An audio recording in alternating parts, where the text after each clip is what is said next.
हिंदू धर्म में हर देवी देवता का अपना महत्व और महिमा का वर्णन किया गया है। कुछ देवी देवता अति दुर्लभ तो कुछ अत्यंत सौम्य स्वभाव के बताए गए हैं। साथ ही उनसे जुड़ी कहानी के बारे में भी पढ़ने और सुनने को मिलता है। हर दिन के हिसाब से सप्ताह में 7 दिन अलग अलग देवी देवता को समर्पित है। सोमवार को भगवान शिव का दिन माना जाता है। भगवान शिव से जुड़ी अनेक रोचक कहानियां पढ़ने और सुनने को मिलती है। हिंदू धर्म में महादेव को देवों के देव कहा जाता है। धार्मिक शास्त्रों में भगवान शिव की अनेकों कथाएं प्रचलित हैं। यूं तो भगवान शिव शंकर दयालु व करुणा के लिए जाने जाते हैं, लेकिन अनेक बार शिव को रौद्र रूप में भी देखा गया है, इसलिए शिव का एक नाम रुद्र भी है। ये बात तो सब जानते ही हैं कि भगवान शिव को कई नामों से पुकारा जाता है। उन्हीं नामों में से एक है त्रिलोचन, जिसका अर्थ है 3 आंखों वाला, क्योंकि एकमात्र भोलेनाथ ही ऐसे देव हैं जिनकी 3 आंख है, इसलिए उन्हें त्रिलोचन भी कहा जाता है। मान्यता है कि भगवान अपने तीसरे नेत्र से सब कुछ जान सकते हैं, जो कि आम आंखों से नहीं देखा जा सकता था। सभी जानते हैं कि भगवान शिव की 3 आंखें होती है, और जब महादेव अत्यंत क्रोध में होते हैं तब ये तीसरी आंख खुलती है। भगवान शिव की तीसरी आंख क्रोध या रौद्र रूप का प्रतीक है। भगवान शिव की तीसरी आंख के बारे में सभी जानते हैं कि जब जब भोलेनाथ ने अपनी तीसरी आंख खोली है तब तब सृष्टि का विनाश हुआ है, या फिर ये भी कहा जा सकता है कि भगवान शिव अपनी तीसरी आंख अधिक क्रोधित होने पर ही खोलते हैं। भोलेनाथ की तीसरी आंख को उनकी दिव्य दृष्टि भी कहा जाता है। यह भी मान्यता है कि भगवान शंकर अपनी तीसरी आंख से आत्मज्ञान प्राप्त करते हैं, लेकिन बेहद कम लोग जानते हैं कि भगवान शिव को तीसरी आंख कैसे प्राप्त हुई थी। चलिए जानते हैं भगवान शिव की तीसरी आंख का रहस्य। कैसे मिली शिव जी को तीसरी आंख? महाभारत के 6ठे खंड के अनुशासन पर्व में यह जानकारी दी गई है कि भगवान भोलेनाथ को तीसरी आंख कैसे मिली थी। पौराणिक कथा में उल्लेख है कि एक बार भगवान शिव और माता पार्वती के बीच हुई बातचीत के बारे में नारद जी बताते हैं। इसी बातचीत में 3 आंखों का रहस्य छिपा है। इस कहानी के बारे में नारद जी बताते हैं कि एक बार की बात है, भगवान शिव ने हिमालय पर्वत पर एक सभा का आयोजन किया था। सभा में सभी देवताओं, ऋषिमुनियों और ज्ञानी लोगों को बुलाया गया। इसी दौरान माता पार्वती वहां पहुंची और उन्होंने अपने मनोरंजन के लिए खुद के दोनों हाथों को भगवान शिव की दोनों आंखों पर रख दिए। जैसे ही माता पार्वती ने भगवान शिव की आंखों को ढका, जिससे समस्त सृष्टि में अंधेरा छा गया, क्योंकि माना जाता है कि भगवान शिव की एक आंख सूर्य है, दूसरी चंद्रमा। ऐसा लगा मानो सूर्य का प्रभाव समाप्त हो गया, और इसके बाद अंधकार होते ही धरती पर मौजूद सभी प्राणियों में हाहाकार मच गया। भगवान शिव संसार की ये हालत देखकर व्याकुल हो उठे और उन्होंने उसी समय अपने माथे पर एक ज्योतिपुंज प्रकट किया, जिससे पूरी सृष्टि में वापस रोशनी लौट आई। रोशनी इतनी तेज थी कि इससे पूरा हिमालय जलने लगा।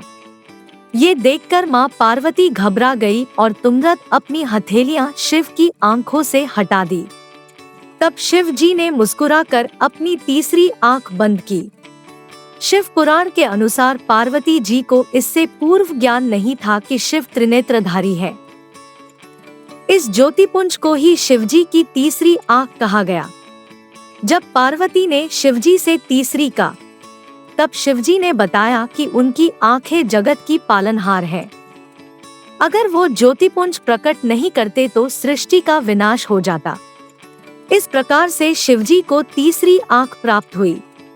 शिवजी अपनी तीसरी आंख बंद रखते हैं और तब ही खोलते हैं जब विनाश का समय होता है। कब खुलती है शिव की तीसरी आंख?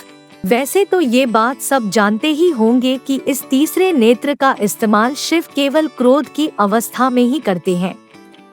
ऐसा भी माना जाता है कि भगवान शिव ही तीनों लोकों पर नजर रखते हैं। इन्हें सृष्टि में प्रलय का कारक भी कहा जाता है। शिव के 3 नेत्र इस बात का प्रतीक है कि यह इस संसार में व्याप्त तीनों गुण रज, तम और सत्व के जनक है। इनकी ही प्रेरणा से रज, तम और सत्व गुण विकसित होते हैं। भगवान शिव की तीसरी आंख उनका कोई अतिरिक्त अंग नहीं है, बल्कि ये दिव्य दृष्टि का प्रतीक है। ये दृष्टि आत्मज्ञान के लिए बेहद जरूरी बताई जाती है। शिव जी के पास ऐसी दिव्य दृष्टि का होना कोई अचरज की बात नहीं है। महादेव की छवि उनकी तीसरी आंख को और भी ज्यादा प्रभावशाली बनाती है। शिव की तीसरी आंख के रहस्य में कई सारी कथाएं प्रचलित हैं, लेकिन इस संदर्भ में एक ऐसी कथा प्रचलित है जिसका जिक्र अक्सर किया जाता है। यह कथा है कामदेव को तीसरी आंख से भस्म कर देने की कथा। महादेव जब अत्यंत क्रोध में होते हैं तब अपनी तीसरी आंख खोलते हैं। इसका सबसे बड़ा उदाहरण कामदेव है। किस तरह कामदेव ने भगवान शिव की तपस्या को भंग किया था और कैसे वो शिव जी के क्रोध का शिकार हुए थे, ये जग जाहिर है। कामदेव ने पापवृत्ति द्वारा भगवान शिव को लुभाने और प्रभावित करने का काम किया, जिसके बाद शिव ने अपना ध्यान टूटता देखकर क्रोधित होकर शिव ने अपनी तीसरी आंख खोली और उससे निकली दिव्य अग्नि से कामदेव को जलाकर भस्म कर दिया। यह कथा तब की है जब भगवान शिव की प्रथम पत्नी माता सती के पिता ने यज्ञ का आयोजन किया था, किंतु भगवान शिव को आमंत्रित नहीं किया गया था, जिससे उनका अपमान हुआ था। अपने पति का अपमान देखकर माता सती इतनी क्रोधित हो गई थी कि उन्होंने उसी यज्ञ में स्वयं की आहुति दे दी थी व अपने प्राण त्याग दिए थे।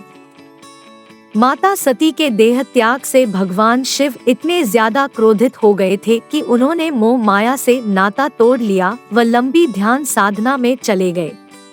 भगवान शिव कई वर्षों तक ध्यान में लगे रहे व इस कारण सभी देवी देवता चिंतित हो उठे। विश्व कल्याण के उद्देश्य से सभी देवी देवताओं ने महादेव को साधना से जगाने का निर्णय लिया, लेकिन किसी में भी इतना साहस नहीं था। ऐसे में स्वयं कामदेव सामने आए और उन्होंने शिवजी को जगाने की ठानी। इसके लिए वे शिवजी के पास गए और अपने धनुष पर प्रेम का तीर चढ़ाकर महादेव की ओर चलाया। इस तीर के प्रभाव से भगवान शिव की साधना टूट गई व अपनी साधना के टूटने से भगवान शिव इतने अधिक क्रोधित हुए कि उनकी तीसरी आंख खुल गई व उस आंख से निकली ज्वाला के प्रकोप में कामदेव वहीं जलकर भस्म हो गए। एक अन्य कथा के अनुसार एक बार देवराज इंद्र व गुरु बृहस्पति भगवान शिव से मिलने कैलाश पर्वत गए थे। तब भगवान शिव उनके साथ मस्ती करने के लिए कैलाश में कहीं छुप गए। भगवान शिव को ना पाकर और उनके छुपे होने के कारण इंद्रदेव का अहम जाग उठा व उन्होंने क्रोधित होकर भगवान शिव पर अपना वज्र चला दिया। यह देखकर शिवजी क्रोधित हो गए और इसी क्रोध में उन्होंने अपनी तीसरी आंख खोल दी।